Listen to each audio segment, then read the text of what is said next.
We are members of the Lord Chamberlain's Men, a company of actors known for performing the plays of William Shakespeare. My name is William Shakespeare. I was a playwright, poet, and actor of stage.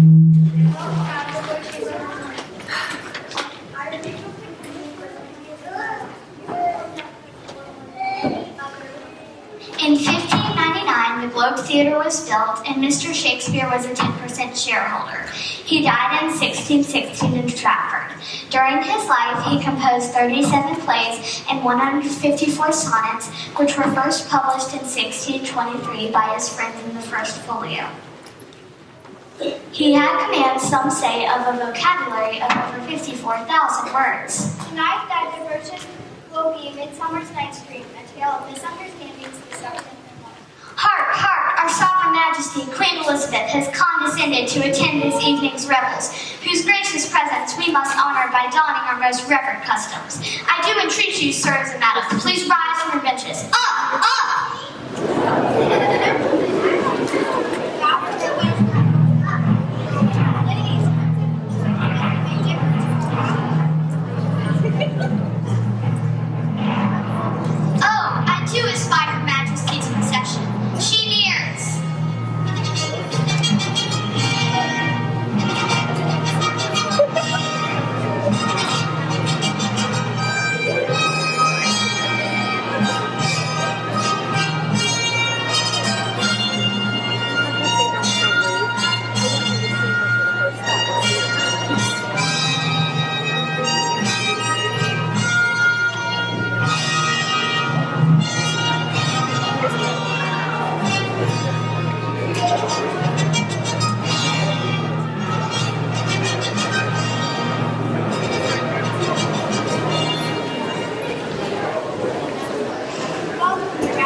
Against the wrathful siege of battering days, when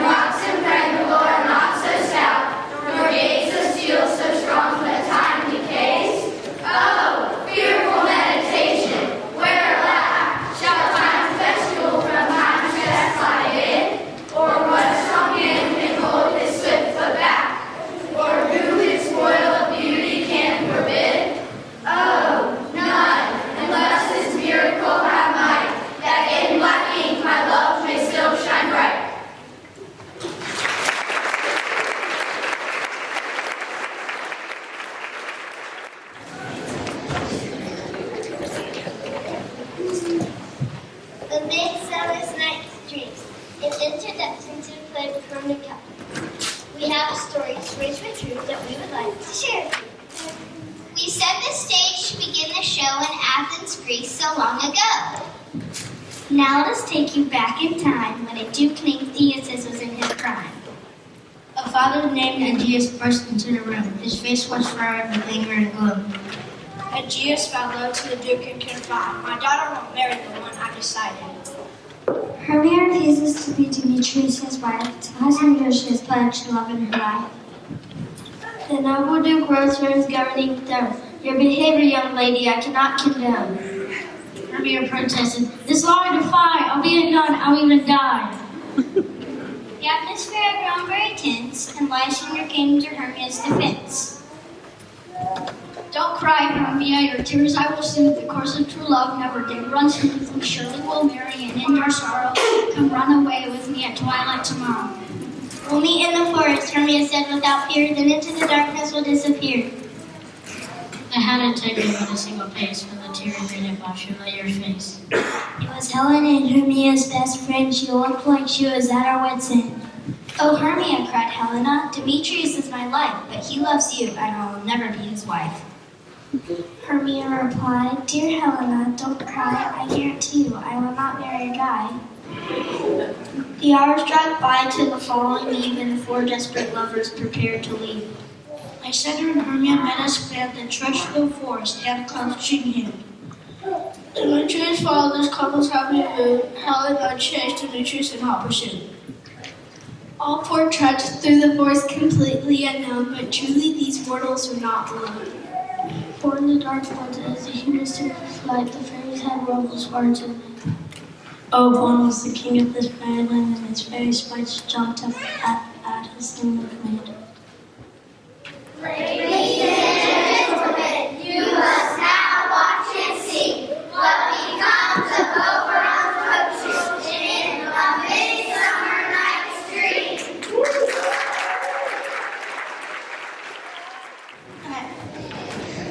Let the play commence!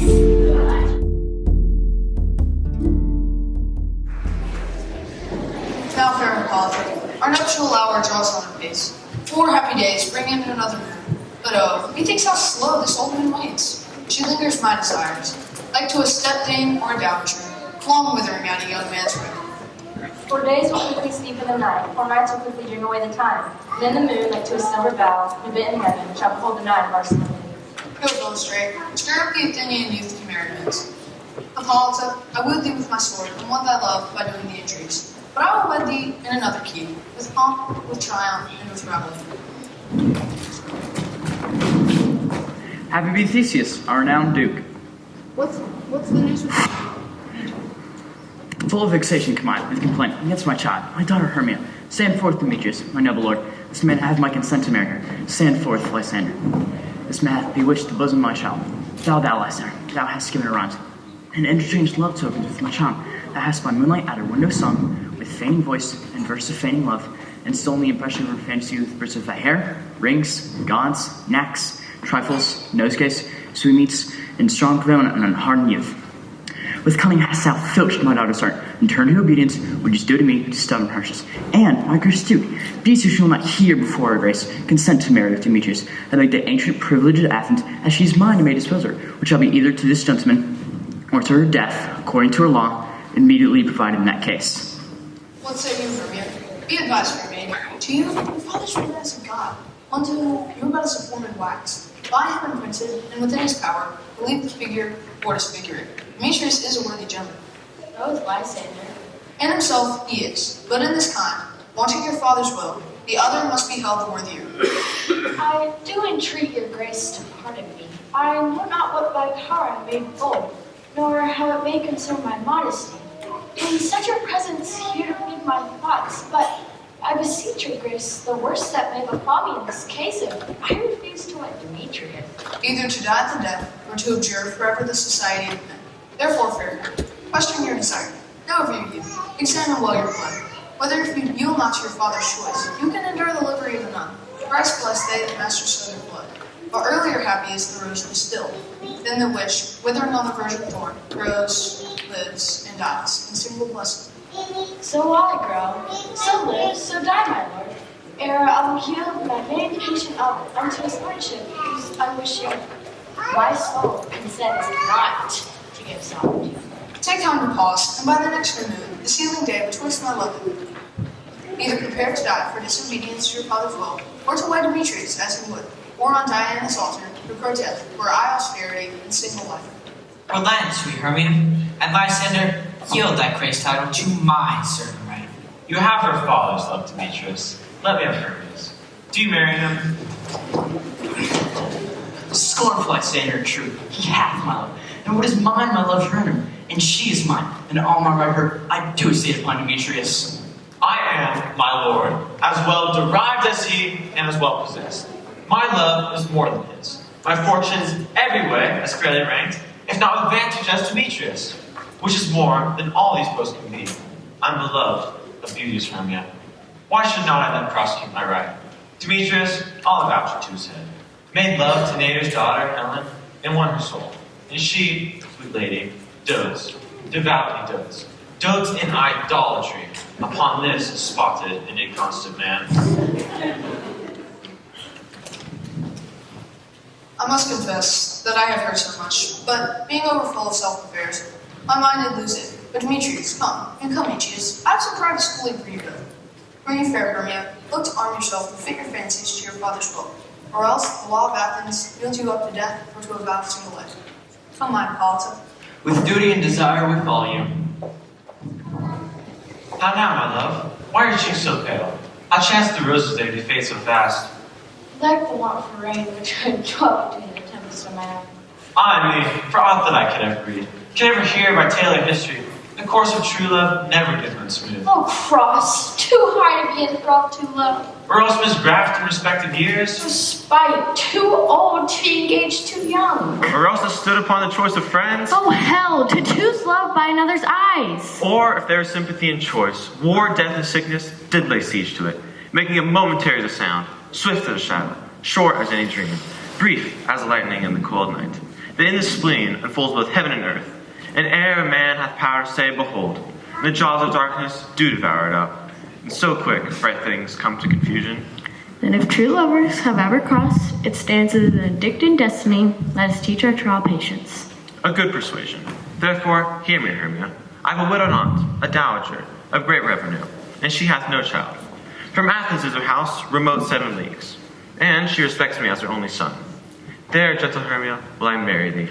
And to that place the sharp Athenian law cannot pursue us. Now if thou lovest me then, steal forth thy father's house tomorrow night, and meet me in the wood, a league without the town, where I did meet thee once with Helen to do observance for the morn of May. There will I stay for thee. My good Lysander, I swear to thee by Cupid's strongest bow and by his best arrow, by all the vows that men have ever broke, in a number more than women have ever spoke, to that same place thou hast appointed me, for truly will I meet thee. Keep promise, love. Look, here comes Helen. Godspeed, fair Helena. Whither away? Call you me fair? Not fair again unsaid. Demetrius loves your fair. Oh, happy fair. Sickness is catching. O'er favor so, yours would I catch. Fair Hermia, ere I go. My eye should catch your eye. My ear, your ear. My tongue should catch your tongue's sweet melody.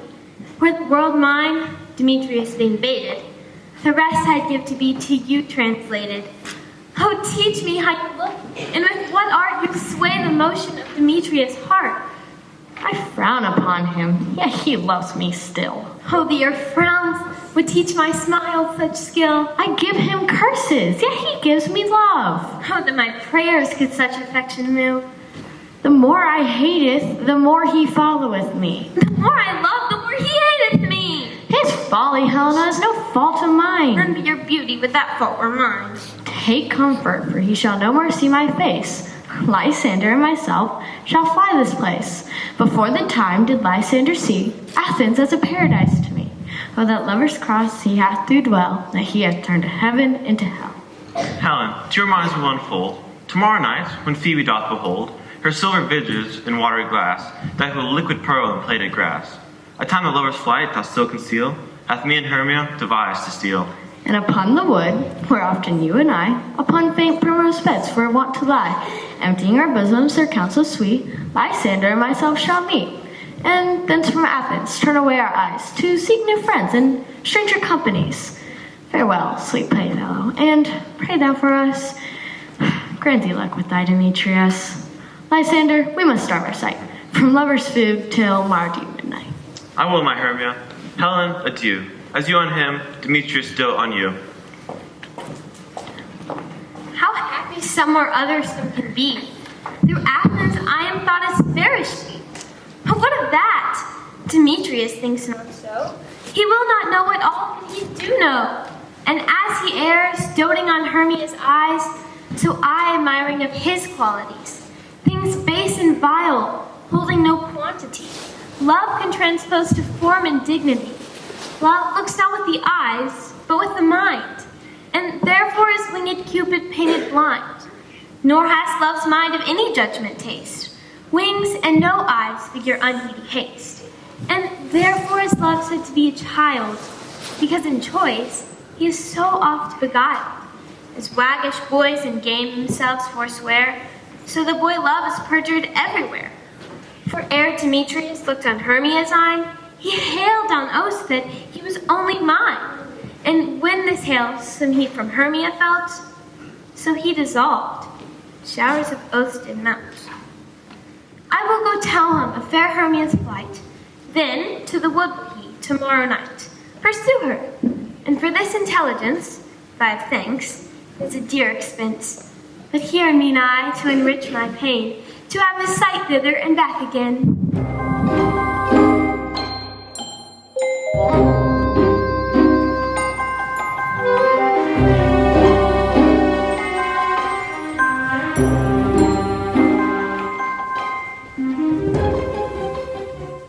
Is all our company here?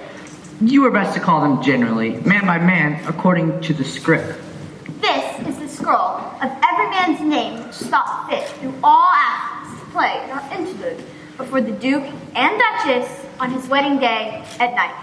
First, good Peter Quince, say what the play treats on, then read the names of the actors, and so go to a point. Mary, our play is the most lamentable comedy and most cruel death of Pyramus and Thisbe. A very good piece of work, I assure you, and to Mary. Now call forth your actors by the scroll. Masters, spread yourselves. Answer as I call you. Nick Bottom, the weaver. Ready. Name what part I am for and proceed. You, Nick Bottom, are set down for Pyramus. What is Pyramus? A lover or a tyrant? A lover that kills himself most gallantly for love. That will add some tears in the true performing of it. If I do it, let the audience look to their eyes. I will move storms. I will condole in some measure. To the rest. Yet my chief humor is for a tyrant. I could play Hercules rarely, or a part to tear a cat in. The raging rocks and shivering shocks shall break the locks of prison gates, and Phoebus' car shall shine from far to make and mar the foolish fates. This was lofty. Now name the rest of the players. This was Hercules' vein, a tyrant's vein. A lover is more condoling. Francis Flute, the bellows mender. Here, Peter Quince. Flute, you must take Thisbe upon you. What is Thisbe? A wandering knight? It is the lady that Pyramus must love. Nay, Faith, let me not play a woman. I have a beard coming. That is all one. You shall play it in a mask, and you shall speak as small as you will. If I may hide my face, let me play Thisbe too. I'll speak in a monstrous little voice. Thisbe, Thisbe, ah, Pyramus, I love you, thy lady dear, and Thisbe dear. No, you must play Pyramus and Flute. You Thisbe. Well, proceed. Robin Starveling, the tailor. Here, Peter Quince. You must play Thisbe's mother. Tom Snout, the tinkerer. Here, Peter Quince. You must play Pyramus' father. Myself, Thisbe's father, Snug, the joiner. You, the lion's part. Here I hope is a play well fitted. Have you the lion's part written? Pray you, if it be, give it me, for I must so study. You may do it extempore, for it is nothing but roaring. Let me play the lion too. I will roar that I will do any man's heart good to hear me. I will roar that I will make the Duke say, let him roar again. Let him roar again. If you should do it too terribly, it would frighten the Duchess and the ladies, that they would shriek, and that would be enough to hang us all. That would hang us every mother's son. I grant you, friends, if you should frighten the Duchess and the ladies out of their wits, they would have no more discretion but to hang us. But I will aggravate my voice so that I will roar as gently as any sucking dove. I will roar you and twir any nightingale. You can play no part but Pyramus. For Pyramus is a sweet-faced man, as proper a man as one shall see on a summer's day, a most lovely, gentlemanlike man. Therefore, you must needs play Pyramus. Well, I will undertake it. What beard were I best to play it in? Why, what you will. But master, here are your parts, and I am to request you, entreat, and desire you to convent by midnight tomorrow night, and meet in the palace wood, a mile without the town. There we shall rehearse, for if we should rehearse in the city, we should be dogged with company, and our devices known. In the meantime, I shall write up a bill of properties, such as our play wants. I pray you, fail me not. We will meet, and there we may rehearse most obscenely and courageously. Take pains, be perfect. Adieu. At the Duke's oak we meet. Enough, hold, or cut bowstrings.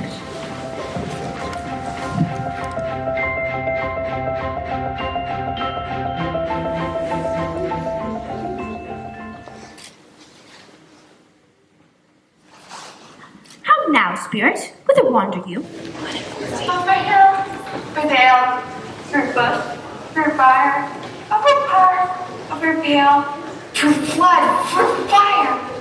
I do wander everywhere, swifter than Midsummer, and I serve the fair queen to do her works upon the green. Council, tall, her Midsummer's feet, and the gold coats, spot, you see, those big rubies, fairy favors, no speckles look their savors.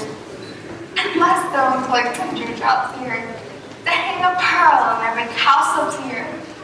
Farewell, you lava spirits, all alone.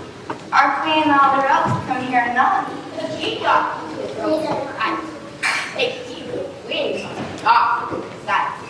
But over the passage, down the back. Come fetch you, as well to the town. That she never had so sweet a yellow overall with apple shot night of the spring. Which she was proposed to the sounds now as all the joy. And now the trees grow green. By the fountain or spinning the starlight tree. Where that all the else are here. Either I'm the sacred shape and make it white, else you are the shrewd and bright. Out of breath and good fellow, are not you he? Writes the names of children, skim milk, sometimes flavors in the fern, and bootless makes the breakfast house return. Sometimes make the drink to bear no form. This night wonders, laughing at their harm. Who's that? Pop up and call you in sweet pop. You do the work, and they shall have the buck. Are not you he? Now, Mr. Right, I am that very wonderful cat. I kiss over and make you smile when I am fashioned into the yard. Nay, other things go and in the place of a rooster crab, and she streaks against her left like boss, and I will look at that poor air. Why I tell you sad? Sometimes the stools think that I slip from a rubber down apple seed. The tailor tries to punch it off, and then the wire hold their hips and fall like this. It's never out. Never waste a day. Rootberry here. Oh, And you're my mistress. But that we're gone. She has to be heard. Ill met by moonlight, proud Titania. What? Jealous Oberon. Barry skip hints, I have forsworn his bed and company. Terry Rath wanted, and not I thy lord. Then I must be thy lady. Why art thou here, come from the farthest end of India, but that forsooth the bouncing Amazon, your buskin mistress, and your warrior love, Theseus must be wedded, and you come to give their bed joy and prosperity. How canst thou thus? For shame, Titania. Glance at my credit with Hippolyta, knowing I know that love to Theseus. These are the forgeries of evil, and ever since the middle summer spring, met we in hill, dale, forest, or mead, by paved mountain or by rushy brook, or by the beach margin of the sea, to dance our ringlets in the whistling wind. But with thy brawls thou hast disturbed our sport. Therefore the wind, piping to us in vain, as in revenge, hath sucked up from the sea contagious thoughts, that falling upon the land, hath every pelting river made so proud, that they have overborne their continents. The ox has stretched his yoke in vain, the plowman lost his sweat, and green corn hath rotted, and his youth attained a beard. And the moon, governess of the flood, pale in her anger, washes all the air that rheumatic diseases do abound. And through this distemperature, we see the seasons alter. Hoary-headed frosts fall into the fresh crimson lap of the rose. The spring, the summer, chiding autumn, angry winter, change their increase and the wanted world. By their increase, now knows not which is which. And this same progeny of evils comes from our debate, from our dissension. We are their parents, their original. Do you amend it? Then it lies in you. Why should Titania cross her overall? I do but beg little change me more to be my influence. Set your heart at rest. Barry then was but a child of me. His mother was a votress of my order. And in the spiced Indian air by night, full often has she gossiped by my side, and sat with me on Neptune's hill of sands, marking the embarked raiders on the flood, when we had laughed to see the sails conceived, and grove rebillied with the wanton wind. And she, with pretty and swimming gait following, her womb then rich with my young squire, would imitate and sail upon the land, to fetch me trifles and return again. As for a voyage rich with merchandise, but she being mortal of that boy did die, and for her sake I rear up her boy, and for her sake I will not part with him. How long within this wood until you stay? Hence till Theseus' wedding day. If you will patiently dance in our rounds, and watch the moonlight revels, go with us. If not, shun me, and I will spare your haunts. Give me that boy, and I will go with thee. Not for thy very kingdom. Barry's away. I'll try downright by longer stay. Well, go thy way. Thou shalt not from this grove and tide torment thee for this intrigue. My gentle pup, come hither. Thou rememberest since one sat upon a promontory and heard a mermaid on a dolphin's back uttering such dulcet and harmless breath that the rude sea grew civil at her song, and certain stars shot madly from the spheres to hear the sea maid's music. I remember. That very time I saw, but thou couldst not, flying between the cold moon and the earth, Cupid, all armed, a certain aim he took, at a fair vestal, thrown in by the west, and loosed his love shaft smartly from his bow, as it should pierce 100,000 hearts. But I may see young Cupid's fiery shaft, quenched in the chaste beams of the watery moon, and the imperial watchers passed on, in maiden meditation, fancy-free. Yet marked I, where the bolt of Cupid fell. It fell upon a little western flower, before milk white, now purple with love's wound, and maidens call it love and idleness. Fetch me that flower, the herb I showed thee once. The juice of it on sleeping eyelids laid will make man or woman madly dote upon the next live creature that it sees. Fetch me this herb, and be thou here again, ere the Leviathan can swim a league. I'll put a girdle around the earth in 40 minutes. Having once this juice, I'll watch Titania when she's asleep, and drop the liquor of it in her eyes. And then the next thing she waking looks upon, be it on lion, or bear, or wolf, or bull, on meddling monkey, or on busy ape, she shall pursue it with the soul of love. And ere I take this charm from off her sight, as I can with another herb, and I'll make her render up her page to me. But who comes here? For I am invisible, and I will overhear their conference. I love thee not, therefore pursue me not. Where is Lysander and fair Hermia? The one I'll slay, the other slayeth me. Thou toldst me they were stolen into this wood, and here am I, and wood within this wood, because I cannot meet with Hermia. Hence, get thee gone, and follow me no more. Draw me, you hard-hearted adamant, but yet you draw not iron, for my heart is true as steel. Leave your power to draw, and I shall have no power to follow you. Do I entice you? Do I speak you fair? Or rather, do I not in plainest truth show you that I do not, nor I cannot love you? And even for that do I love you the more. I am your spaniel, and Demetrius, the more you beat me, I will fawn on you. Use me but as your spaniel. Spurn me, strike me, neglect me, lose me. Only give me leave, unworthy as I am, to follow you. What worser place can I beg in your love than to be used as you use your dog? Attempt not too much the hatred of my spirit, for I am sick when I look on thee. And I am sick when I look not on you. You do impeach your modesty too much, to leave the city and commit yourself into the hands of one that loves you not. Your virtue is my privilege for that. It is not night when I do see your face. Therefore I think I am not in the night. Nor doth this wood lack world of company, for you, my respect, are all the world.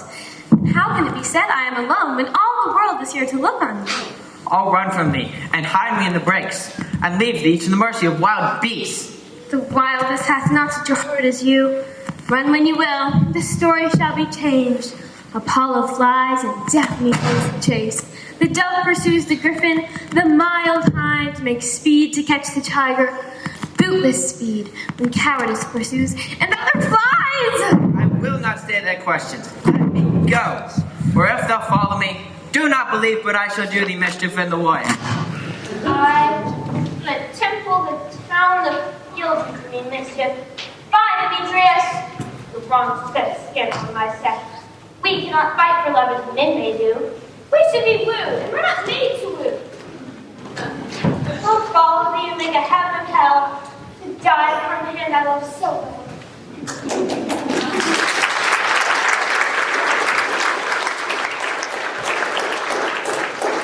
Fare thee well.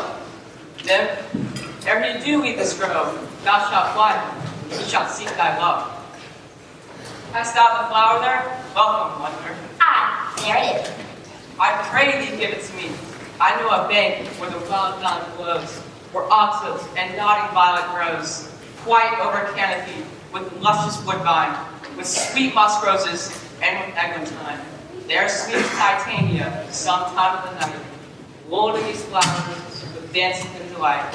And there the snake throws her enameled skin, weed wide enough to wrap a fairy in. And with the juice of this, I'll streak her eyes, and make her full of hateful fantasies. And take thou some of it, and steep through this growth. A sweet and beaming lady is in love with a disdainful youth. Anoint his eyes, but do it only when the next thing he espies may be the lady.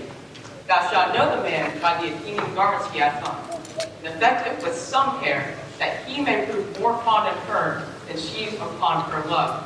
And look thou meet me ere the first cock crows. Fear not, my lord, your servant shall be so.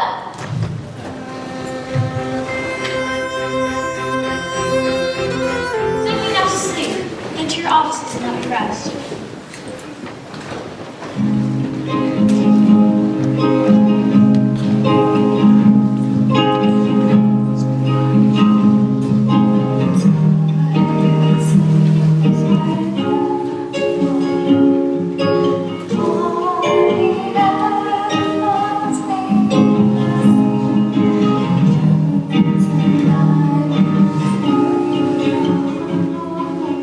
Come on,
seest when thou dost wake, do it for thy true love's sake. Love and languish for her sake, be it on ounce, or cat, or bear, hard, or boar with bristled hair, in thy eye that shall appear, when thou wakest, it is thy dear. Wake with some vile thing. Fair love, you fain with wandering in the wood, and to speak troth, I have forgot our way. We'll rest us here, if you think it good, and tarry for the comfort of the day. Be it so, Lysander. Find you out of bed, for I upon this bank will rest my head. One turf shall serve as pillow for us both. One heart, one bed, two bosoms, and one troth. Nay, good Lysander, for my sake, my dear, lie further off. Do not lie so near. Oh, take this sentence, sweet of mine innocence. Love takes the meaning of love's conference. I mean that my heart unto yours is knit, that but one heart we can make of it. Two bosoms interchained with an oath, and two bosoms in a single troth, that by your side no bed should be denied. For lying so, Hermia, I do not lie. Now, much beshrew my manners and my pride if Hermia meant to say Lysander lied. But, gentle friend, for love and courtesy, lie further off in human modesty. Such separation, as may well be said, becomes a virtuous bachelor and a maid. Good night, sweet friend. Thy love never alter to thy sweet life end. Amen, amen, to that fair prayer say I, and life and I am loyalty. Here's my bed, sleep give thee all his rests. With half that wish, the wisher's eyes be pressed. Through the forest I have gone, but Athenian found I none, on whose eyes I might approve this flower's force in stirring love. Night and silence! Who is there? Weeds of Athens he doth wear. This is he, my master said, despiseth the Athenian maid. And the maiden sleeping sound on the dank and dirty ground. Pretty soul, she durst not lie near this black love, this kill courtesy. Sure, upon thine eyes I throw all the power this charm doth owe. So awake when I am gone, for I must now to Oberon.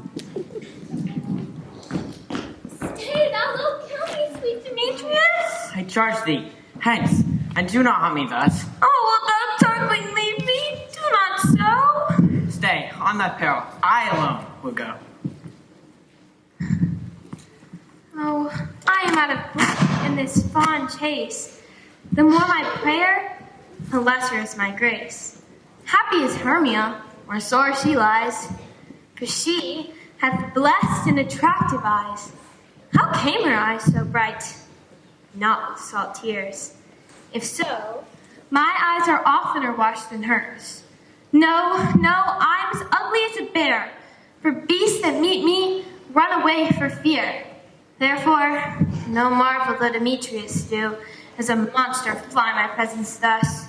What wicked and dissembling glass of mine made me compare with Hermia's very eyne? But who is here? Lysander, on the ground. Dead or asleep? See no blood, the wound. Lysander, if you live, good sir, awake! It run through fire, will for thy sweet sake, transparent enough, nature shows art, that through thy bosom makes me see thy heart. Where is Demetrius? Oh, how fit a word is that vile name to perish on my sword. Do not say so, Lysander. Say not so. Though he loved Hermia, Lord what though. Yet Hermia still loves you. Indeed. Content with Hermia? No, I too repent. The tedious minutes with her I spend. Who would not change a raven for a dove? And the will of man is by reason swayed. And reason says you are the worthier maid. Wherefore was I you mockery born? When at your hands did I deserve this scorn?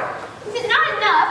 Is it not enough, young man, that I did never know nor never can deserve a sweet look from Demetrius' eye? But you, thus flout my insufficiency. This troth you do me wrong, good sooth you do. In such disdainful manner me to lose. Fare you well. For I must confess I thought you lord of more treason influence. Oh, that a lady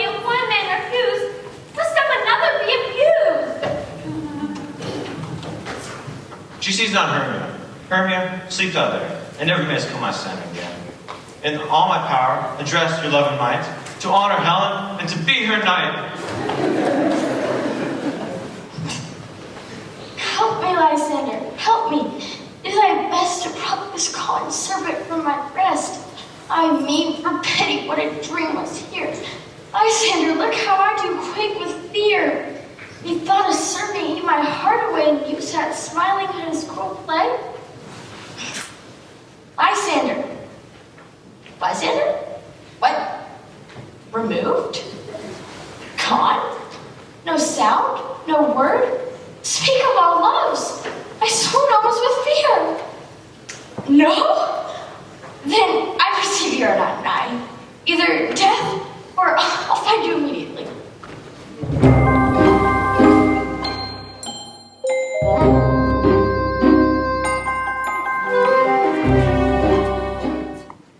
Are we all met? Pat, here is a marvelous convenient place for our rehearsal. This green plot should be our stage, this hawthorn brake our tiring house, and we shall do it in action, as we will before the Duke. Good, Peter Quince. What sayest thou, Boy Bottom? There are things in this comedy of Pyramus and Thisbe that will never please. First, Pyramus must draw a sword to kill himself, which the ladies cannot abide. How answer you that? Barlacken, a parlous fear. I believe we must leave the killing out when all is done.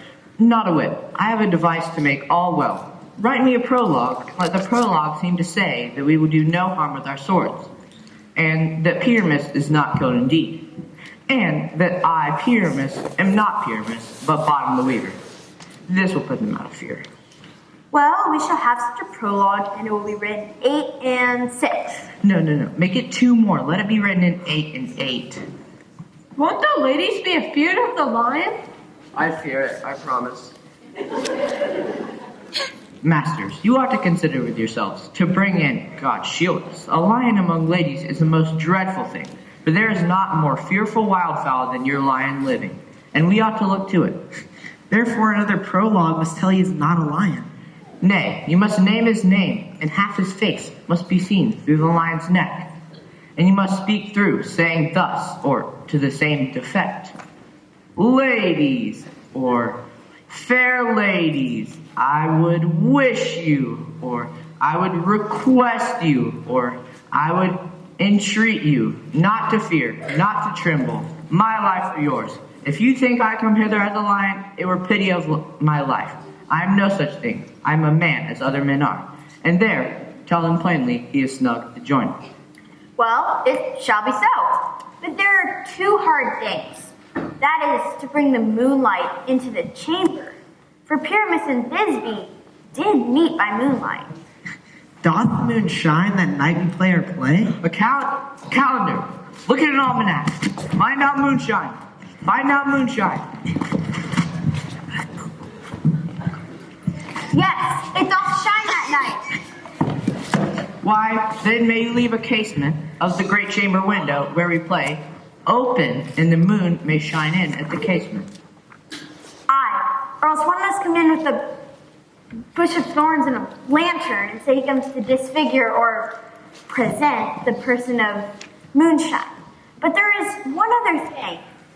We must have a wall in the great chamber. For Pyramus and Thisbe, says the tale, did talk through a chink in the wall. You could never bring in a wall. What say you, Bottom? Some man or other must present wall, and he must have some plaster or some loam or some rough cast about him to signify wall, and he must hold his fingers thus, and through that chamber chink shall Pyramus and Thisbe whisper. If that may be, then all is well. Come, sit down, every mother's son. Pyramus, you speak first. When you have spoken your speech, enter into that break, and so everyone according to his cue. What heaven holds but how we swagger in here? So near the cradle of the fairy queen. What a play to it? I'll be an auditor, an actor should perhaps, eyes because. Pyramus, speak. Thisbe, stand forth. Thisbe, the flowers of odious savor sweet. Odors. Odor savor sweet. So hath thy breath, my dearest Thisbe dear. But hark, a voice. Stay thou but here a while, and by I will hear. A stranger here, Mr. Airplane here. Must you speak now? Aye, Mary must you. For you understand he goes but to see a noise he has heard, and he is to come again. Most raging Pyramus, most lily-white of hue, of color like the red rose, the triumphant brow, most brisky juvenile, and eke most lovely Jew, as truest horse, yet would never tire. I'll meet thee, Pyramus said, Ninny stoop. Not is too, man. Why you must not speak that yet? That in answer to Pyramus. Speak all your parts at once, cues and all. Pyramus, enter. Your cues pass. It was never tired. Oh, as truest horse, yet would never tire. If Thisbe, I were only thine. Monsters are strange. We are haunted. Pray, masters, fly masters, help! I'll follow you. I'll reach one back. Fog, English, you break fire. Oh, Bottom, thou art changed. What do I see on thee? You see an axe head of your own, do you? Sweet water, bless thee. Thou art translated. I see their knavery. This is to make an ass of me, to fright me, if they can. But I will not stir from this place. I will walk up and down here and sing that they shall hear. I am not afraid. The owl so cocked, so black of hue, with orange tawny bill. The throstle with his note so true, the wren with little quill. What? Angel, wake me from my flowery bed. The finch, the sparrow, and the lark, the plain song cuckoo gray, whose note full many a man doth mark, and dares not answer nay. For indeed, who would set his wit to so foolish a bird? Who would give a bird the lie, though he cried cuckoo never so? I pray thee, gentle mortal, sing again. My ear is much enamored of thy note, such as my eye enthralled with thy shape. On thy fair virtues perforce doth move me, on the first view, to say, to swear, I love thee. Methinks, mistress, you should have little reason for that. And yet, to say the truth, reason and love keep little company together nowadays, the more the pity that some honest neighbors will not make them friends. Nay, I can gleek upon occasion. Thou art as wise as thou art beautiful. Not so neither. But if I had wit enough to get out of this wood, I have enough to serve mine own turn. Out of this wood do not desire to go. Thou shalt remain here whether thou wilt or no. I'm a fairy of no common rate. Summer doth tend upon my state, and I do love thee. Therefore go with me. I will give thee fairies to tend upon thee, and they will fetch thee jewels from the deep and sing while thou on pressed flowers dost sleep. And I will purge thy mortal grossness, so like an airy spirit you shall go. Peace blossom, cobweb, moth, mustard seed. Ready. And Where shall we go? Be kind and courteous to this gentleman. Hop in his walks and gamble in his eyes. Feed him with apricots and dewberries, with purple grapes, green figs, and mulberries. From the honey bags, steal from the humble bees, and nod to elves and do him courtesies. Hail, mortal. Hail. Hell. I cry your worship's mercy. Pardon. I beseech your worship's name. Cobweb. I desire your more acquaintance, good Master Cobweb. If I cut my finger, I shall make bold with you. Your name, honest gentleman? Peace blossom. Good Master Peas Blossom, I pray you, commend me to Mistress Squash, your mother, and to Master Peascod, your father. Your name, honest gentleman? Good Master Muskelbeak, I know your patience well. That same cowardly, giant-like ox beef hath devoured many a gentleman of your house. I promise you, your kindred hath made my eyes water ere now. I desire your more acquaintance, good Master Mustard-seed. Come, lead him to my bower. Tie up my love's tongue. Bring him silently.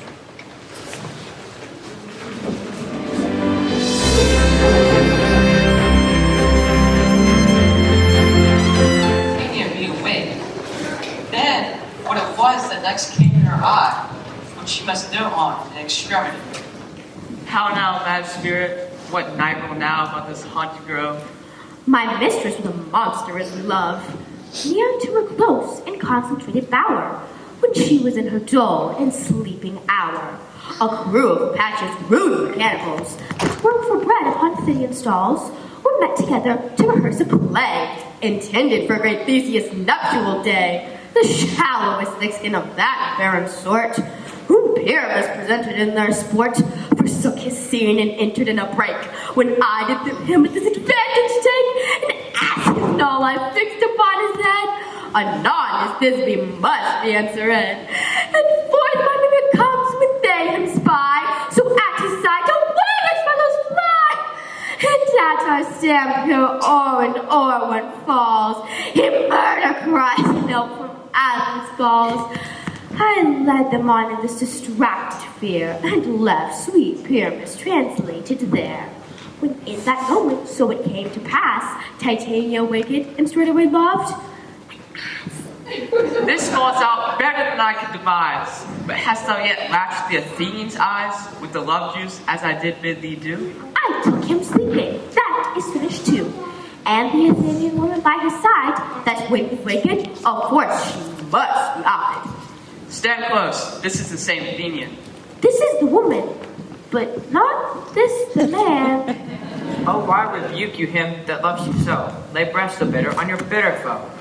Now I but chide, but I should use thee worse, for thou, I fear, hast given me a cause to curse. If thou hast slain Lysander in sleep, being over shoes and blood, plunge in the deep and kill me too.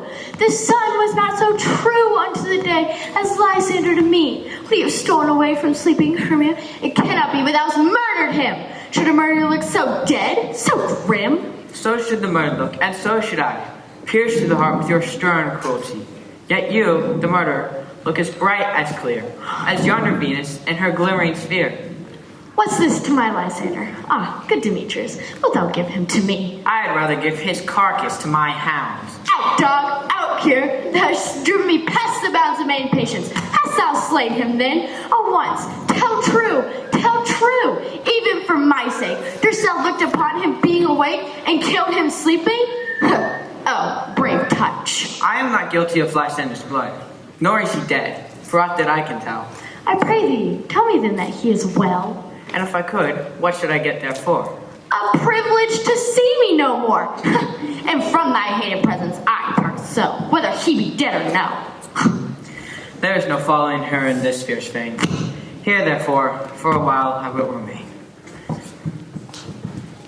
What hast thou done? Thou hast mistaken quiet and laid the love juice on some true love's sight. Then fate or rules that one man holding troth, a million fail, confounding oath on oath. About the wood goes swifter than the wind, and Helen of Athens look thou find. All fancy sick she is, and pale of cheer, with sighs of love that cost the fresh blood dear. By some illusion, see thou bring her here, and I'll charm his eyes against she do appear. I go, look how I go, swift to the nail from Tartar's bow. Flower of this purple dye, hit with Cupid's archery, sink in apple of his eye, when his love he doth espy, let her shine as gloriously as Venus of the sky. And when thou wakest, if she be by, beg of her for remedy. Captain of our fairy band, Helena is here at hand, and the stood by me, sleeping for a lover's feet. Shall we therefore the pageant see? Lord of fools, look. Stand aside. The noise they make will cause Demetrius to awake. Then will two at once be one. That must needs be sport of love. And those things do best please me. That will fall upon us. Why should you think I should want scorn? Scorn and derision never come in tears. Look, when I bow, I weep. Do advance your cunning more and more. These vows are Hermia's. Will you give her o'er? I had no judgment when to her I swore. Nor not in my mind, now you give her o'er. Demetrius loves Hermia. He loves not you. Oh, Helen, goddess, nymph, perfect, divine, to what, my love, shall I compare thy name? Crystal is money. Oh, how ripe and show thy lips, thy kissing cherry. tempting grow. Oh, let me kiss this princess up your right, this seal of bliss. Oh, spite! Oh, hell, I see you are all bent to set against me for your merriment. Can you not hate me? Because I know you do. You must join themselves to mock me too. If you were men you are in show, you would not use a gentle lady so, to vow and swear and to praise my heart, when I am sure you both hate me with your hearts. You both are rivals in love, Hermia, and now both rivals to mock Helena. A trim exploit, a manly enterprise, to conjure tears up in a poor maid's eyes, with your derision. You're unkind, Demetrius. Be not so. For you love Hermia. This you know I know. And with all goodwill, and with all my heart, in Hermia's love, I yield you up my part. Never did mockers waste more idle breath. Lysander, keep thy Hermia. I will none. If e'er I loved her, all that love is gone. Helen, it is not so. Disparage not the faith thou dost not know. Lest, to thy peril, thou abide, dear. Look where thy love comes. Yonder comes thy dear. Night of the eye's function takes, more quick the ear the apprehension makes. Not by my eye, Lysander, but by my ear I think it. Cut me to thyself. But why couldn't thou leave me so? Why should he stay when love doth press to go? Love your friends, Lysander, than my friend. Lysander's love, thou let him bide. Fair Helen, who more in glees than night, and all young fiery O's and eyes of light. Why seekst thou me? Canst thou know that I hate thee, and bear thee leave me so? You speak not as you think. It cannot be. Love, she is for this confederacy? Now I believe they have to join, all three, to fashion this false court in spite of me. Injurious Hermia, most ungrateful maid, have you conspired? Have you and thieves contrived to make me with this foul derision? All the counsel that we two have shared, the sisters' vows, the hours we have spent, when we have tried the hasty footed time for parting us? Oh, it's all for naught! All school days, friendships, childhood innocence. And will you rent our ancient love asunder, and join with men in scorning your poor friend? Stop, Finley. 'Tis not maidenly. For sex as well as I may chide you for it, though I alone do feel the injury. I am amazed at your passionate words. I scorn you not. It seems you scorn me. Have you not said, Lysander, as in scorn, to follow me and praise my eyes and face, and make other love, Demetrius, who even but now did spurn me with his foot to call me goddess, nymph, divine, rare, precious, celestial, and wherefore doth Lysander deny your love, so rich within his soul, and tender me, for some affection, but by your setting on, by your consent? I understand not what you mean by this. I do. Persever, counterfeit sad looks, make mouths upon you when I turn my back, wink at each other, hold the sweet jest up. This sport, well carried, shall be chronicled. If you have any pity, grace, or manners, you would not make me such an argument. But fare ye well. 'Tis partly my own fault, which death or absence soon shall remedy. Stay, gentle Helen. Hear my excuse. My life, my love, my soul. Fair Helen. Excellent. Sweet. Do not scorn her so. If she can entreat, I can compel. Thou canst compel no more than she entreat, and I entreat no more than her weak prayers. Helen, I love you. By my life I do. I swear that bit which I will lose for thee, to prove him false, that says I love thee not. I say, I love thee more than he can do. If thou say so, withdraw and prove it too. Quick, come. Lysander, we're tense to all this. Hang off, thou cat, thou bird, vile thing. Let loose. I'll shake thee from me like a serpent. Why are you grown so rude? Change this people. Thy love, out, tawny Todd, out. Outload medicine, oh hated potion, hence. Do you not jest? Yes, Susan, so do you. Demetrius, I'll keep word with thee. I would have had your bond, for I perceive. A weak bond holds you. I'll not trust your word. What? Should I hurt her, strike her, kill her dead? Although I hate her, I'll not harm her so. Hate me? Wherefore? What news, my love? Am not I Hermia? Are not you Lysander? I am as fair as I was erewhile. Since night you loved me, since night you left Why you left me? Oh, God forbid it! Or shall I say? Aye, by my life, 'tis no jest. I do hate thee. Love, Helen. Oh, me? You canker blossom! You thief of love! What? Have you come by night and stolen my love's heart from me? Fine, I'm fake. Have you no modesty, no maiden shame? What? Do you dare impatient answers from my gentle tongue? Fie, you counterfeit, you! Puppet, you! Puppet? Why so? Hi, that way goes the game. Now I perceive she has compared between our statures. Her height, forsooth, she has prevailed with him. Are you grown so high in his esteem because I'm so dwarfish, so low? How low am I, thou painted maypole? Speak! How low am I? Am I not yet so low, without my nails can reach unto thine eyes? I pray you, though you mock me, gentlemen, let her not harm me. I was never cursed. I have no gift at all in trueness. I am the right maid for my cowardice. Let her not harm me. Because she is something lower than myself. That I can match her. Lower? Hark again! Good Hermia, you're not so bitter with me. I evermore did love her for you. Did ever keep your counsel. Never wronged you. Say that. In love with Demetrius, I told him I was nothing he would. He followed you. For love, I followed him. But yet I beheaded you. Strike me, spurn me, nay, to kill me too. And now, so you will let me quiet go. To Athens will I bear my folly back and follow you no further. Let me go. You see how simple and how fond it is? Be not afraid, gentle Helen. She shall not harm me. No, sir, she shall not, though you take her part. Oh, when she's angry, she is keen and true. She was a vixen when she went to school. And though she be but little, she is fierce. Little king! Nothing but low and little. Why will you let her suffer me to flout these eyes? Let me come to her! Get thee gone, you dwarf, you minimus, you fiend, you egart. Let her alone. Speak not of Helen. Take not her part. For if thou dost intend never so little show of love to her, thou shalt not buy it. Now she holds me not. Down to follow, if thou darest, to try who's right, of thine or mine. Follow, in Helen. Follow? Nay, I'll go with thee, cheek by Jove.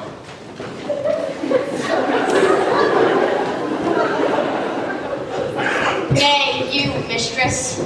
All this coil is long of you. Come not back.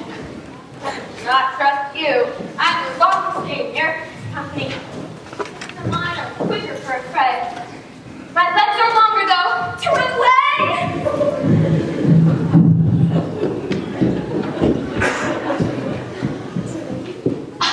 I am amazed. I don't know what to say. This is thy negligence. Still thou mistakest, or else commits thy neighbors willfully. Believe me, King of Shadows, I mistook. Did you not tell me I should know the man by the Athenian garments he hath on? And so far blameless proves my enterprise, that I have anointed an Athenian's eyes. And so far am I glad and sewed in sort, as this their jangling I esteem a sport. Thou seest these lovers seek a place to fight. High therefore, Robin, overcast the night, and lead these testy rivals so astray, as one comes not within another's way. Then crush this herb in the Lysander's eye, whose liquor hath this virtuous property, to take from thence all errors with his might. And when they next wake, all this derision shall seem a dream and fruitless vision. And then I will to my queen and ask of her Indian boy. And then I will her charmed eye release from monster's view, and all things shall be peace. Up and down, I will lead them up and down. I am feared in field and town, thou can lead them up and down. Here comes one. Where art thou, proud Demetrius? Speak thou now. Here, villain, drawn in, buddy, where art thou? I will be with thee straight. Follow me then to Plena Brow. Lysander, speak again. Thou runaway, thou coward, art thou fled? Speak, in some bush, where dost thou hide thy head? Thou coward, art thou bragging to the stars, telling the bushes that thou lookest for wars, and wilt not come? Come, recant, come, thou child, I'll whip thee with a rod, he is defiled that draw the sword on thee. Yea, art thou there? Follow my voice, wilt try no manhood here.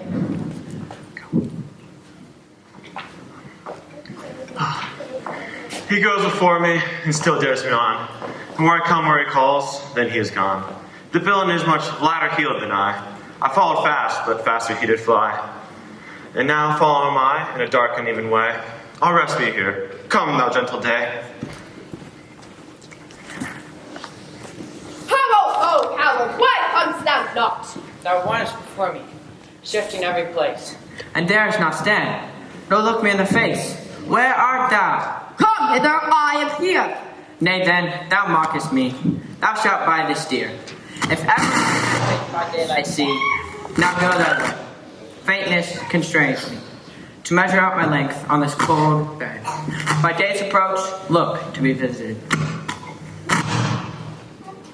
Oh, weary night, oh, long and tedious night, abate thy hours. Shine comfort from the east, that I may Back to Athens by daylight, from these that my poor company detest, and sleep, which sometimes shuts up sorrow's eyes, steal me a while from mine own company. Yet but three, come one more. Two of both kinds makes up four. Ah, here she comes, cursed and sad. Cupid is a knavish lad, thus to make poor females mad. It's never so weary, never so low, bedowed with the dew and torn with the briars. No further can I crawl, no further can I go. My legs can keep no pace with my desires. Here will I rest me until the break of day. Heaven shield Lysander if they mean afraid. On the ground, sleep sound. I'll reply to your eye, gentle lover, when thou wakest, thou takest true delight in the sight of thy former lady's eye, and the country proverb known that every man should take his own, in your waking shall be shown. Jack shall have Jill, naught shall go ill. The man shall have his mare again, and all shall be well.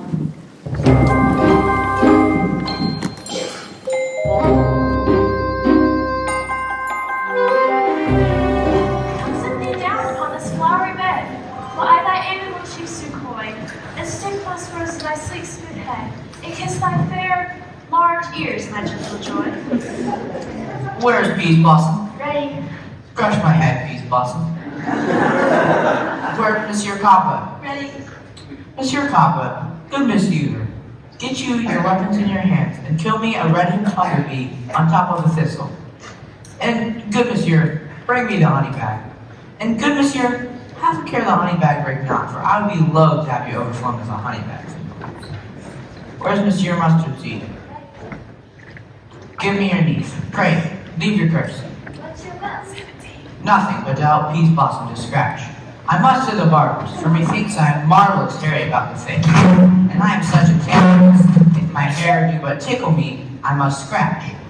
What, wilt thou have some music, my sweet love? Methinks I have a reasonable good ear in music. Let us have the tongs and the bones. Or, say, sweet love, what wilt thou desire to eat? I could munch your good dry oats. Methinks I have a great desire to a bottle of hay. Good hay, sweet hay, hath no fellow. I have a venturous fairy that shall seek the squirrel's hoard to fetch thee new nuts. I'd rather have a handful or two of dried peas. But I pray, let none of your people stir me. I have an exposition of sleep come upon me. Sleep thou, and I will wind thee my roses. Fairies, be gone, and be always away.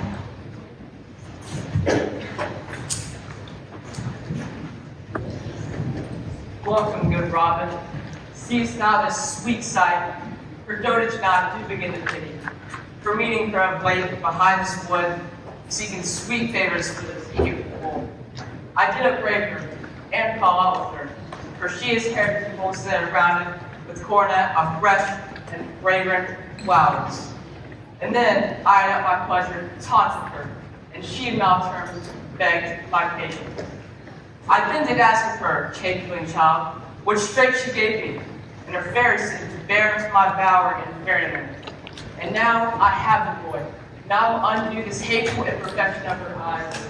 And good Robin, take the transformed scout off the head of this Athenian swain, that he awake me when the others do. May all to act his back again repair, and think no more of this night's accidents, but as the fierce vexation of a dream. But first, I must release my fairy. Be as thou wast wont to be. See as thou wast wont to see. Now, my Titania, wake you, my sweet queen. My Oberon! What visions have I seen? Methought I was never of as. There lies your love. How came these things to pass? Oh, how my eyes do loathe this visage now. Silence a while. Robin, take off his head. Now blinkest with thy own fool's eye. Sound, music, come my queen, take care of me, and rock the ground whereon these sleepers be. Now thou and I are new with amity, and will tomorrow's midnight solemnly dance in Duke Theseus' house triumphantly. Fairy king, attend the mark. I do hear the very part. Then my queen, in silent sad, trip we after nightshade. Come, my lord, and in our flight, tell me how it came this night that I, sleeping here, was found with these mortals on the ground.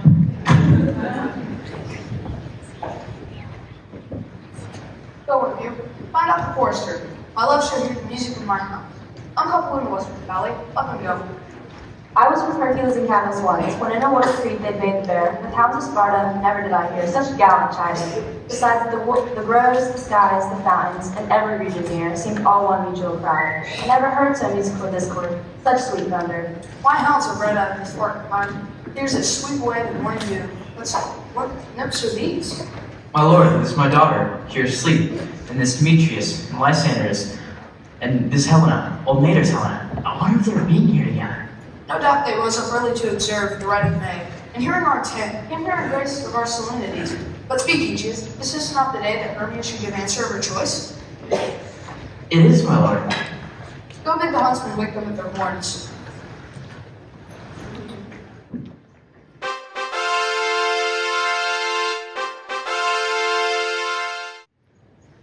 Tomorrow, friends, St. Valentine's past. Begin these woodherds once a couple now? Pardon, my lord. I pray you all stand up. I know you two are rivaling. How comes this gentle concord in the world? The hatred is so far from jealousy. The sleep I hate, and fear no enemy. My lord, I shall reply innocently, half asleep and half waking. But as yet I think, I cannot truly say how I came here. But as I think, or truly what I think I came here with Helena. Our intent is to be gone from Athens, where we might without the peril of the Athenian laws. Enough, my lord, you have enough. I beg the law upon effect. They would have stolen away, they would have thereby to have defeated you and me. Me, my consent, you have your wife. Me, my consent, that she should be your wife. My lord, fair Helen told me of their stuff, of this their purpose, hither to this wood. And I, in fury, hither followed them. Fair Helena, and Fancy, following me. But, my good lord, I wot not by what power, but by some power it is. My love to Hermia, melted as the snow, and all the fit, the virtue of my heart, the object and pleasure of mine eye, is only Helena. To her was I betrothed, ere I saw Hermia. But like a sickness did I loathe this food, but, as in health, come to its natural taste. Now I do wish it, love it, long for it, and will forevermore be true to it. Fair lovers, you are fortunately met. Of this discourse, we will hear more anon. Aegeus, I will overhear your will. Bring the temple by and by with us. These couples shall be eternally knit. Now that the morning is something more, a purposed time will be set aside. Away with us to Athens, 3 and 3. We'll hold a great feast and solemnity. Come, Paul. These things seem small and undistinguishable, like far-off mountains turned into clouds. Methinks I see things parted eye, but everything seems So many things. And I have found Demetrius like a jewel. Mine own. Not for you. Are you sure that we are awake? It seems to me that we sleep, we drink. Do you not think the Duke was here and bid us follow him to the temple? Yay. Apologize. And he did bid us all to the temple. Why then, we're awake. Let us follow him. And by the way, let us recount our dreams.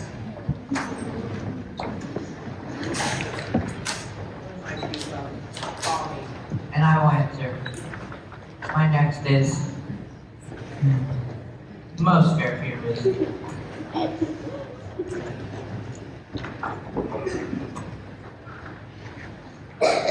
Hi ho!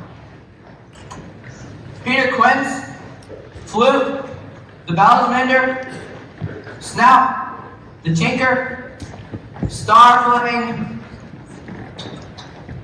God's my life stolen hence and left me here asleep. I've had a most rare vision. I've had a dream beyond the wit of man to say what dream it was. Man is but an ass if he would go about to expound this dream. Methought I was. No man can tell what. Methought I was.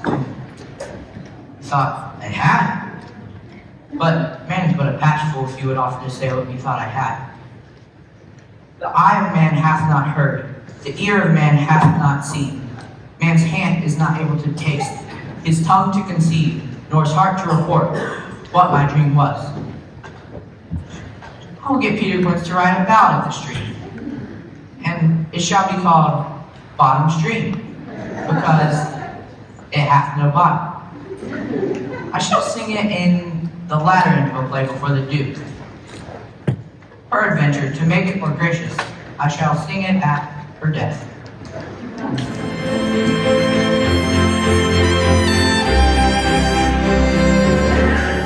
Have you sent to Bottom's house? Has he come home yet? He cannot be heard of out of doubt his quarter. Why not the place married? Couldn't afford, does it? That's not possible. There is not a man in Athens but be able to discharge pyramids. No, he has the foot of any handicraft man in Athens.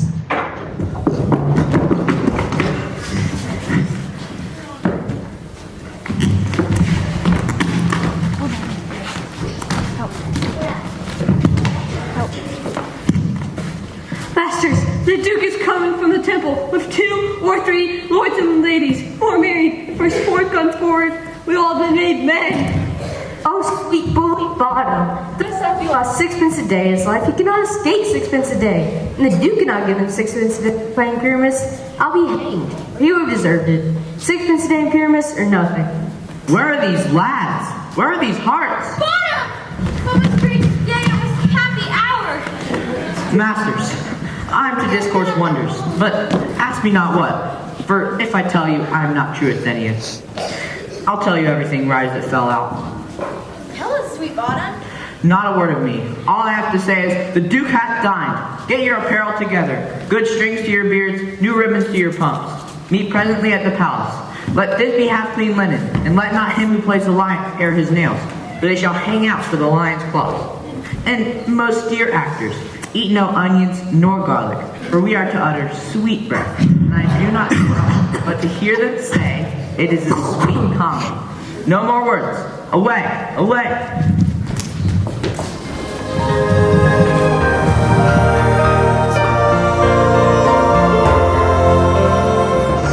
Theseus, that these lovers speak of. More strange than true. I never may believe these antique fables, nor these fairy toys. Lovers and men have such seething brains, such shaping fantasies that apprehend more than cool reason ever comprehends. All the story of the night pulled over, and all their minds transfigured together, for witnesseth in fancy's image that comes to something of great constancy, however so strange and admirable. Here come the lovers, full of joy and mirth. Joy, gentle friends, joy and fresh days of love accompany your hearts.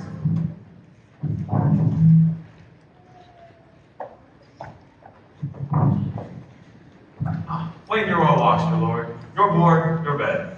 Come now, what masks, what dances shall we have? To wear away this long age of 3 hours? Where is our usual manager of mirth? Are there no revels at hand? Is there no play to ease the anguish of the torturing hour? I'll illustrate. Dear mighty Theseus. Say what abridgment you have for this evening. What masks? What music? How shall we beguile this lazy time without some delight? There are brief comedy sports, Sir. Make choice of which your highness will see first. The Battle of the Centaur. be sung by an Athenian urchin to the heart. We'll have none of that. Riot of the tipsy mechanicals, tearing the Thracian singer in their rage. That is an old vice. The thrice three muses, mourning for the death of learning, laid deceased in beggary. That is some satire, being critical, not sorting with a nuptial ceremony. A tedious brief scene with young Pyramus and his love Thisbe, very tragical. Very tragical. Tedious and brief? That is hot ice and what is strange snow. How shall we find the concord of this discord? A play there is more, some 10 words long, which is brief as I've known a play, but by 10 words more, it is too long, which makes it tedious. For in all the play, there is not one word out, full play or fitted, and tragical, my noble lord, it is. For Nereus down doth kill himself, which when I saw rehearsed, I must confess, made mine eyes water, but more merry tears, the passion all doctor never showed. Who are they that do play? Hard-handed men that work in Athens here, which never labored in their minds till now. And now have filled their unbreathed memories with this same play against your nuptial. We will hear it. No, my noble lord, it is not for you. For I have heard of it is nothing, nothing in the world. Unless you can find sport in it, it is extremely stretched and cruel pain to do you service. I will hear that play. For nothing would be amiss in simpleness and duty do tender it. Bring them in, and take your place on the ladies.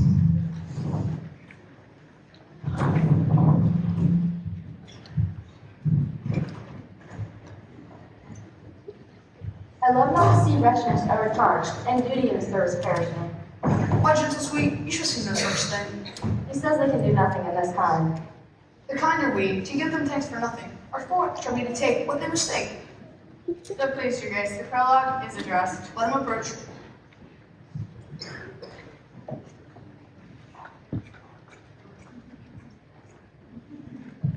If we are fit, it is with our goodwill that you should think we come not to offend, but with goodwill to show our simple skill. That is the true beginning of our end. Consider this. We come but in despite. We do not come as finding to content you. Our training is all for your life. We are not here that you should hear or paint you. The actors are at hand, and by their show, you shall know all that you are like to know. This fellow doth not stand upon point. He hath read his prologue like a rough colt. He knows not to stop. Idiot played his prologue like a child on a reporter. The sound he could not govern.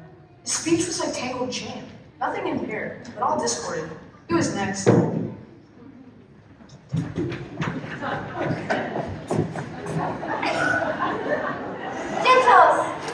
perchance you wonder at this show. Wonder on, till truth make all things plain.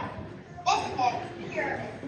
And if you would know, this lovely lady is certain. This man, with long and rough cast, no sense. Whoa, the vile wall, which did these lovers sunder. And through those chaste porcels, they are content to whisper. This man, with lantern jogging and pusheth north, resisted moonshine, for if you would know, by moonshine these lovers speak no scorn. To me, at night is his tomb, there to woo. This grisly beast, flying height by day, the trusty Thisbe coming first by night, to scare away, or rather, affright! Here comes Pyramus, sweet youth and tall, finds his trusty Thisbe's mantle slain. Wherever blade, bloody, baneful blade, he bravely puts his boiling bloody breast.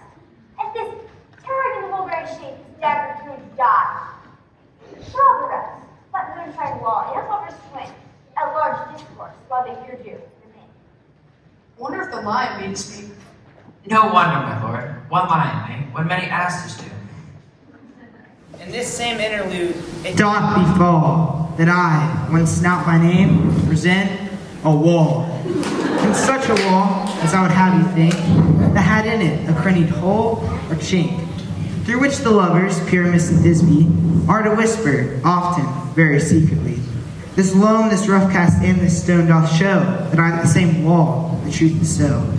This cranny is, right and sinister, through which the fearful lovers are to whisper. Would you desire lime and hair to speak better? It is the wittiest partition that of our effort discourse.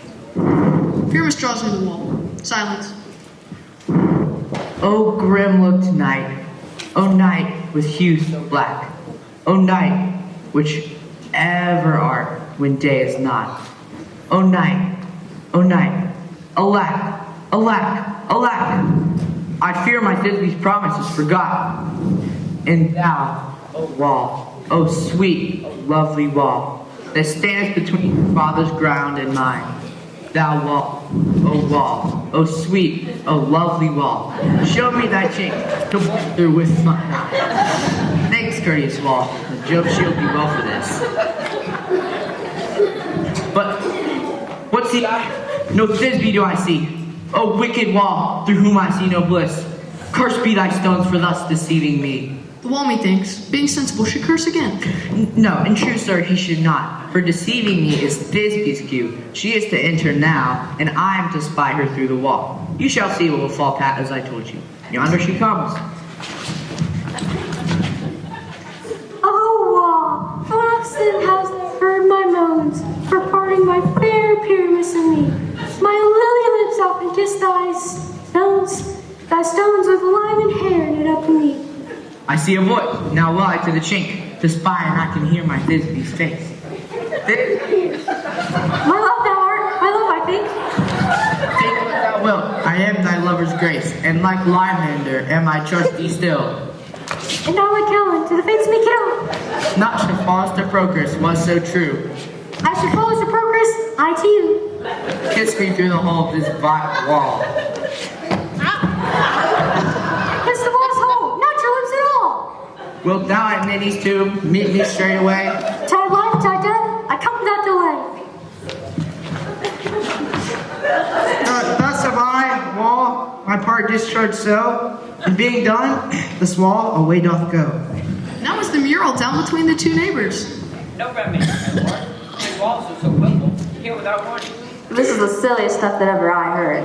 The best in this kind are but shadows, and the worst are no worse if imagination do amend them. It must be your imagination then, and not theirs.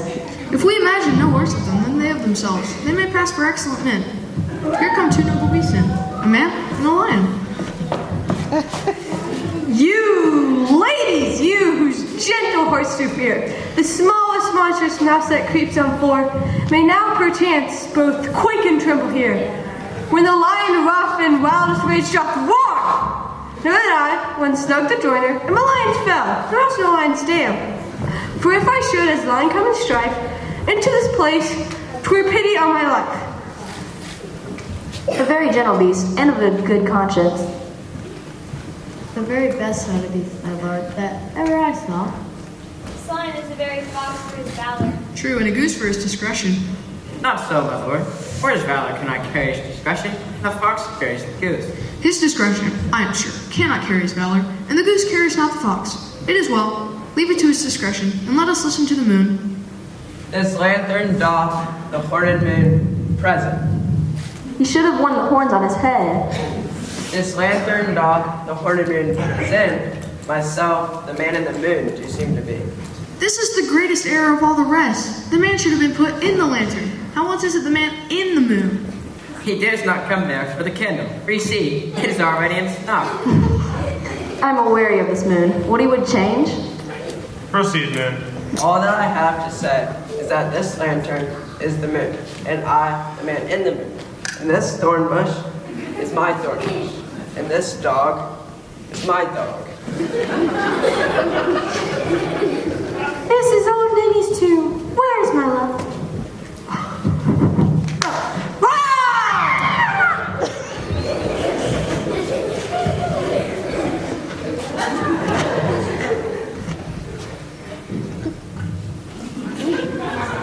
Lion. Well shown, moon. Surely the moon shines with a good grace. Oh, mouse lion. And came Pyramus. So the lion vanished. Sweet moon, I thank thee for thy sunny beams. I thank thee, moon, for shining now so bright.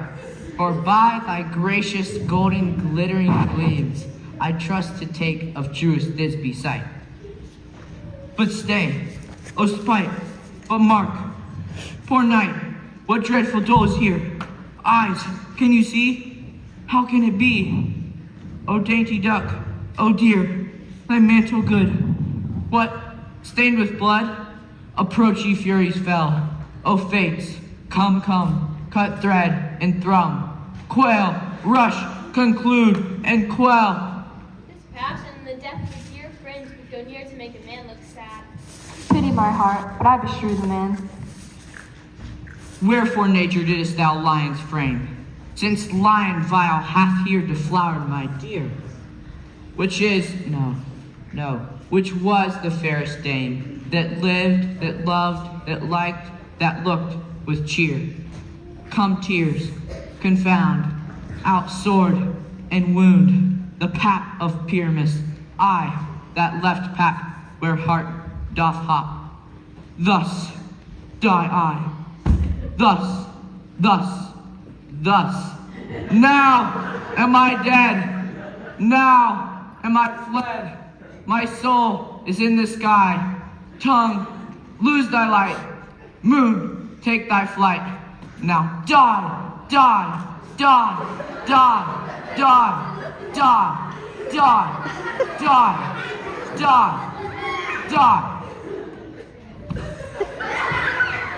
No die, but nay, for him, for he is but one. He is dead, my lord. He is nothing. For the help of a surgeon, he might yet recover and prove an ass. How chance Moonshine is gone before Thisbe comes back and finds her lover? She'll find him by starlight. Here she comes. Her passion ends the play. Methinks she shouldn't take long for such a Pyramus. I hope she will be brief. She has spied him already with those sweet eyes. Sleep, my love. Attend, my dove. Oh, Pyramus, arise. Speak, my dove. Dead, but tomb. Must cover thy sweet eyes. These lily lips, this cherry nose, these yellow cowslip cheeks are gone. No lovers make moan. His eyes were as green as leeks. Oh, sisters three, come to me with hands as pale as milk, and lay them in gore since their shore was shears as thread of silk. Come, not a word. Come, trusty sword. Come, blade my breast and brew. Farewell, friends. Thus, Thisbe ends. Adieu. Moonshine and Lion are left to bury the dead. Aye, and dog too. No, I assure you, the wall is down that parted their fathers. Will it please you to see the epilogue or to hear a Bergamask dance between two of our company?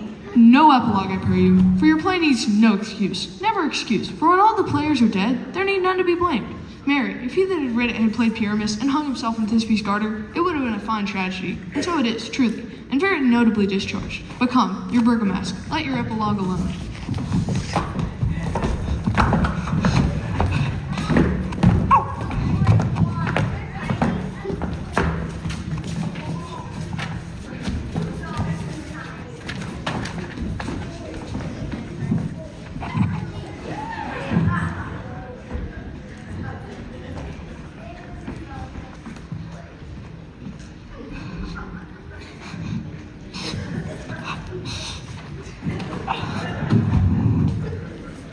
The iron tongue of midnight hath told 12. Lovers to bed, 'tis almost fairy time.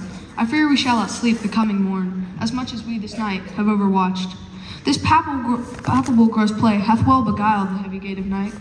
Sweet friends, to bed. A fortnight shall we hold these solemnities, in nightly revels and new jollity.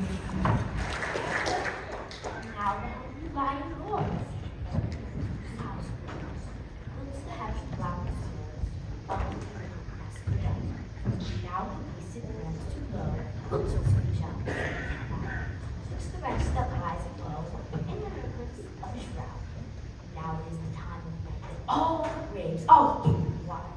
Everywhere lies for this fright, the church bell paths to glide. And fair that to burn, by the leafy gates steal, from the presence of the sun, following darkness like a dream. Now I frolic, none else shall disturb this hallowed house, and I am certain before the dust beyond the door.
that scribe bed will be, which by us shall blessed be, and the issue there create, ever shall be fortunate. So shall all the couples three, ever true and loving be.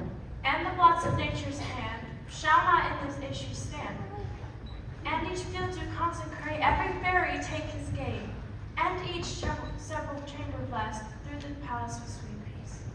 And the owner of it blessed, ever shall it in safety rest. Trip away, make no stay, and meet me all by break of day.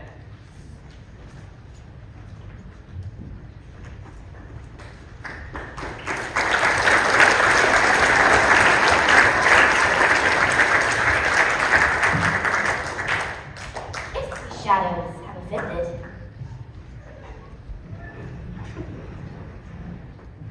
think with this, and all is mended, that you have put slumbered here, while these visions did appear.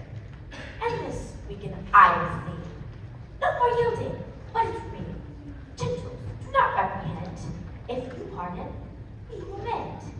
And as I'm an honest pup, if we have good luck, now escape the serpent's tongue, we will make amends ere long, else a puck lion call. So good night, and to you all.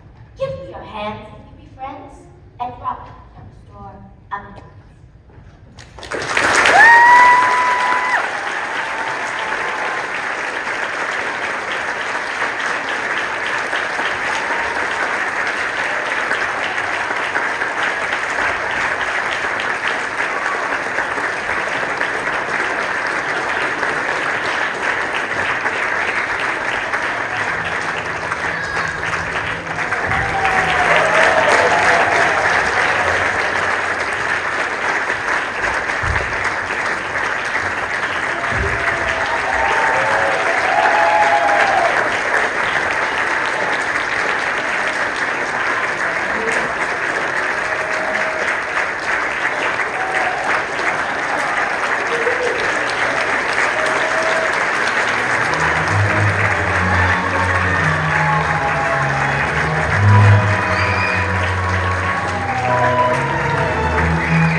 and y'all have been here long enough. This has been really fun. It's the coolest thing I get to do all year. It's probably the coolest thing I get to do in my whole life. This is just a blessing. And there's some people who make it very, very easy. Deborah Amadio, who did the costumes.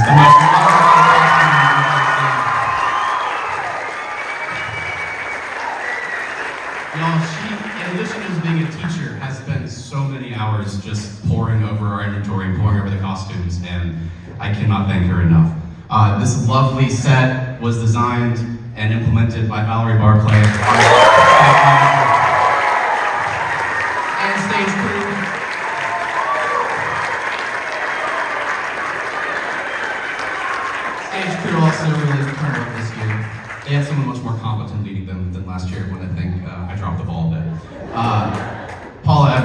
producer, who's been doing this for many, many years.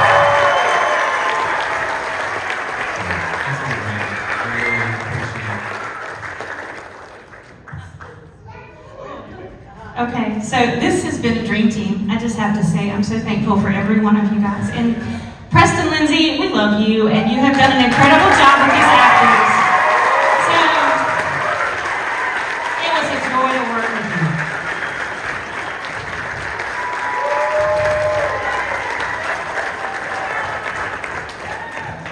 Now, let's give our cast and crew one more round of applause.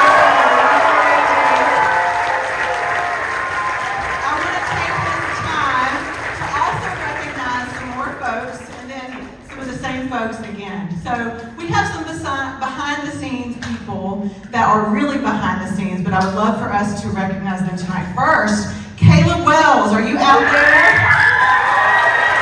Caleb, our 8th grader, designed your playbill art, and it is fabulous.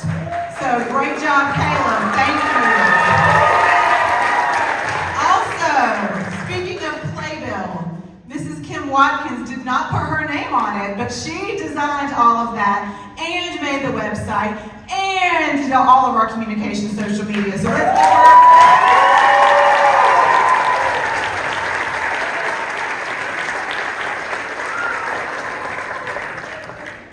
And last of this round, but not least, Mrs. Amy Lindsay, who is our administrative mastermind. There are so many logistics to an event like this, and they would not have been possible without Mrs. Lindsay. So let's give her a hand.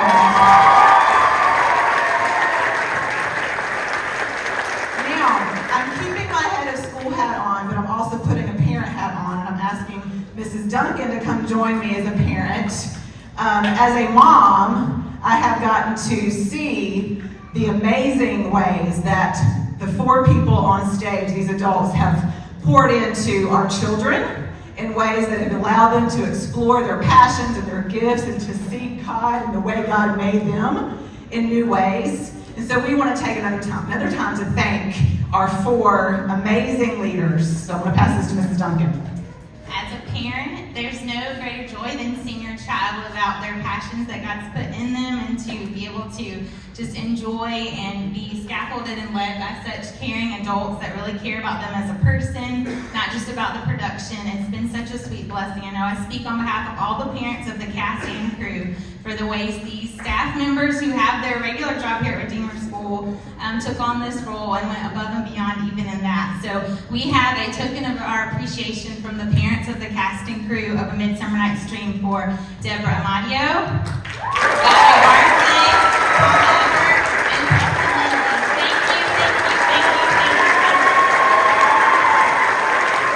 One more, let's stand up. Let's give them a standing ovation.